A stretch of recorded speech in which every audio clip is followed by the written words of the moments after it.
Now all of us were waiting for this. China had properly responded to NATO, but will India respond too? India has finally hit back. Here you can see, caution against double standards. India has directly told NATO, don't keep double standards. We are cautioning you, we are warning you.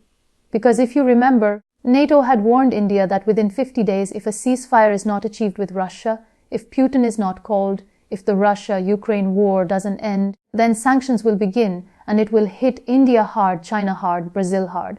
So India has openly said here, we are warning you, don't hold double standards. This kind of game won't work. And here you can see a lot of articles have been published on this. For the first time, we are seeing an India-RIC, NATO situation on the geopolitical stage. And none of this needed to happen. India's relations with NATO are actually quite good. Most NATO countries are quite friendly toward India.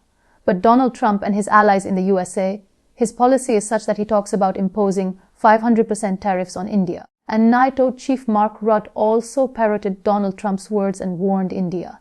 His video came out and many people in India got angry watching that video. And suddenly now we are seeing India for the first time giving a strong reply to NATO. My job is to monitor energy supply and energy markets. Make sure we have an energy supply. The worry, I think you can see it on my face. The way I am part of this, the worry is visible. I've been with you since morning. I said, my mind is not wired for that kind of worry. First of all, regarding the oil issue, India has openly said that there is no worry. Whatever happens, there are so many oil suppliers in the market today that oil needs will be fulfilled. At the same time, India has also made a statement that double standards will not work. This duplicity that is going on, this won't work. And that duplicity is regarding this issue.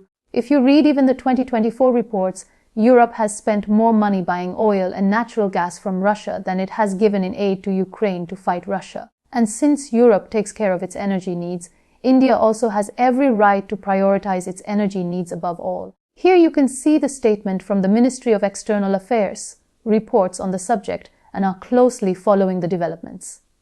Let me reiterate, and I have said this in the past as well, securing energy needs of our people is understandably an overriding priority for us. In this endeavor, we are guided by what is there on offer in the markets, as also by the prevailing global circumstances. We would particularly caution against any double standards on the matter. A strong answer has been given here. And if you are thinking, wait, Europe has also purchased a lot of oil and natural gas from Russia in 24, then let me show you a report. Here you can see an article from The Guardian. It was published 4 months ago and clearly. Just read the headline. European Union spends more on Russian oil and natural gas than financial aid to Ukraine. Now you tell me, if they are giving more money to Russia than to Ukraine, then who is really financing Russia here? And these reports are available everywhere. You can go to the website of the Center for Research on Energy and Clean Air. You will find all the reports there. This report clearly says that EU member states purchased 22 billion worth of oil and natural gas in the third year of war. 3 years have passed since the Russia-Ukraine war. They didn't stop in the first year. Even in the second year, they couldn't stop buying oil and gas. Now it's the third year, and still they're buying. And here you can see the amount is significantly greater than the 18.7 billion EU allocated to Ukraine in financial aid in 2024. And the article I showed you is from Western media. It is well known that even today Europe is directly buying oil and natural gas from Russia. So targeting India, China, Brazil with 500% tariffs, it doesn't make any sense. This is literally double standards. Now you can understand why it's being said these are double standards. Because for themselves, they have one standard. What we do is fine, what you do is not. The world doesn't work that way. Now I'm seeing, since these tariff threats are increasing, and again I will say, these are not small tariffs. 500% tariffs are humongous. In response to that, China's foreign ministry from its official account has openly stated that Russia-India-China cooperation, the Rice Triangle, must be revived. From this cooperation, not only do the three countries benefit, but regional and global peace, security, stability, and progress are also ensured. China stands ready to maintain communication with Russia and India on advancing the trilateral cooperation. Now think about it. Trump's foreign policy is such that China is openly saying this.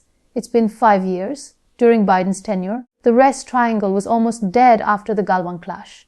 Since then, there has been no real dialogue.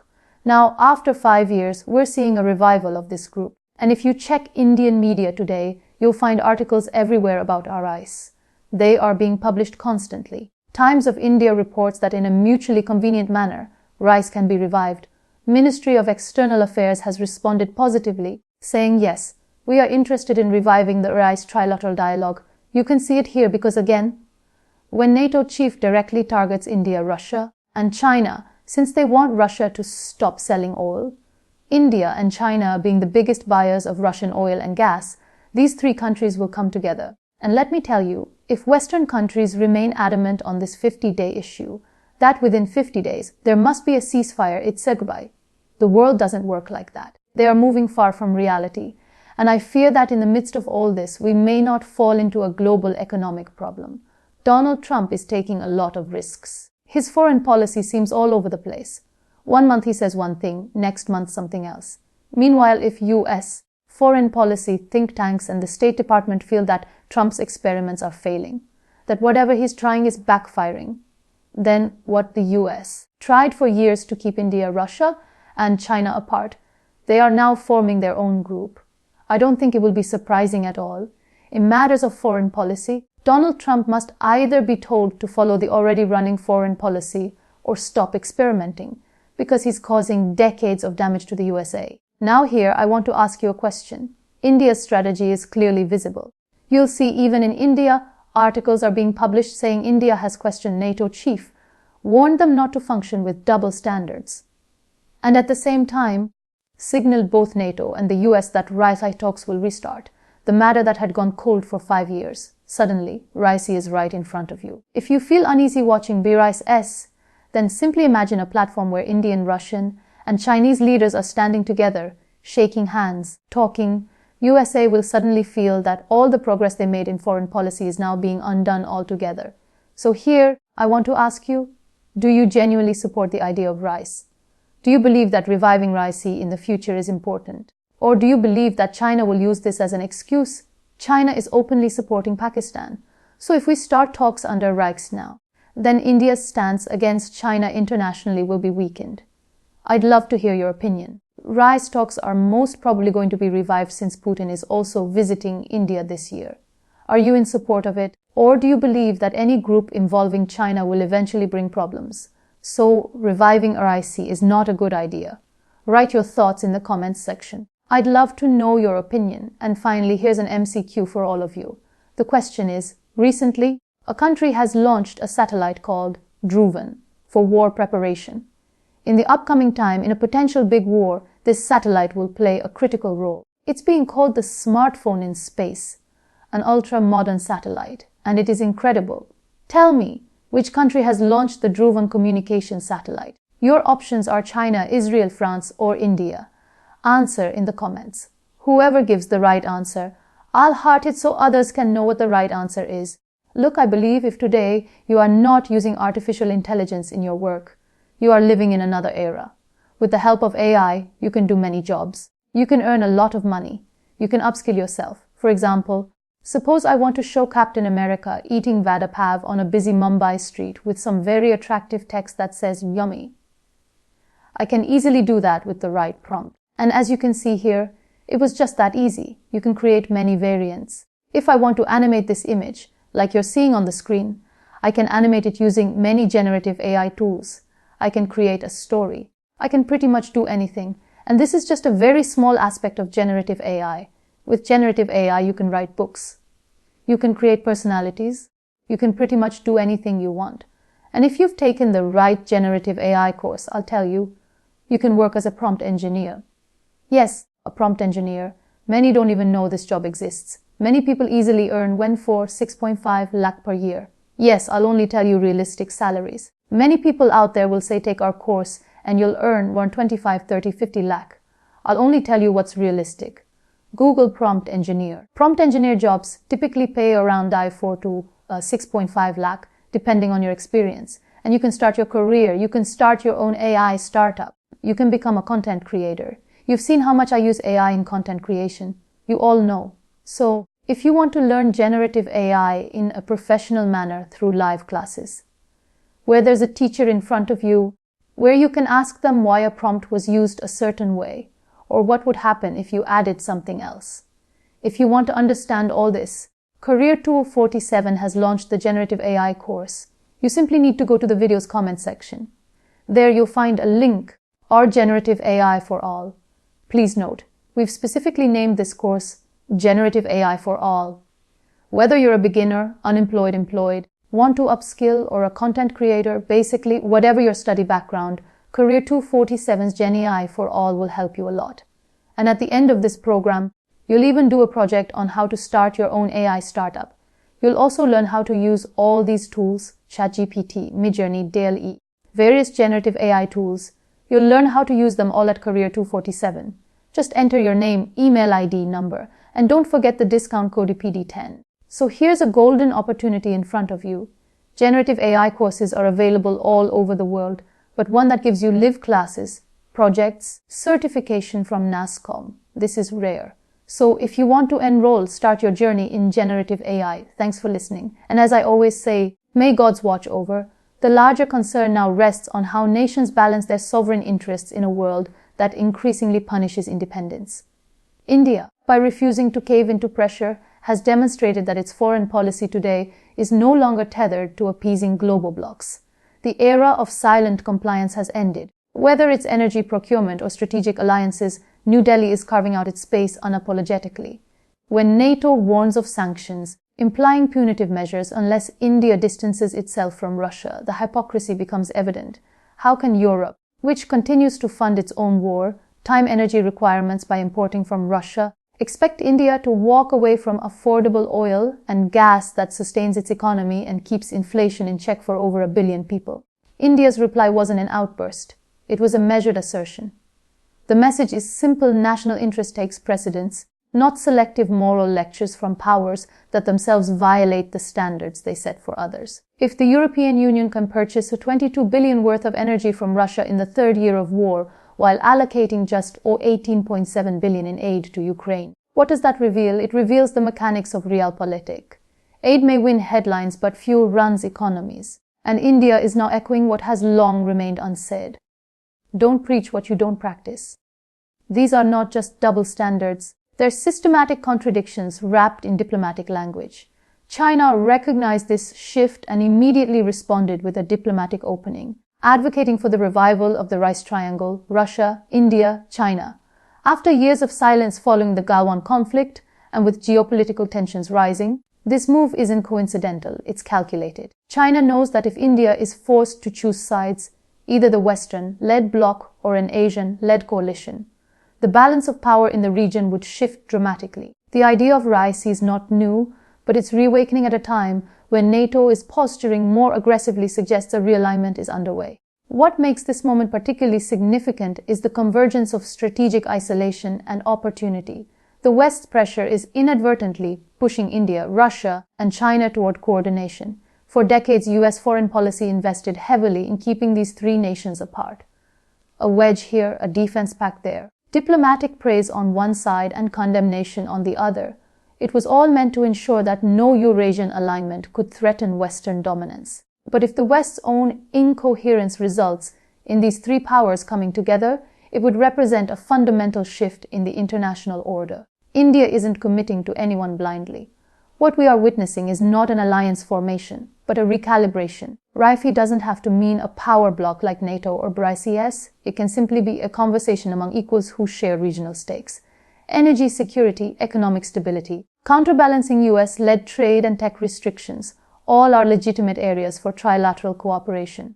The idea that India must not even speak to China because of border disputes ignores the complexity of modern diplomacy. Dialogue isn't endorsement. It's strategic necessity. China, too, benefits from this engagement. Its open invitation to maintain communication with India and Russia is as much about projecting diplomatic maturity as it is about safeguarding its own regional influence. Beijing knows that a unified RICE can challenge the global narratives dominated by the West.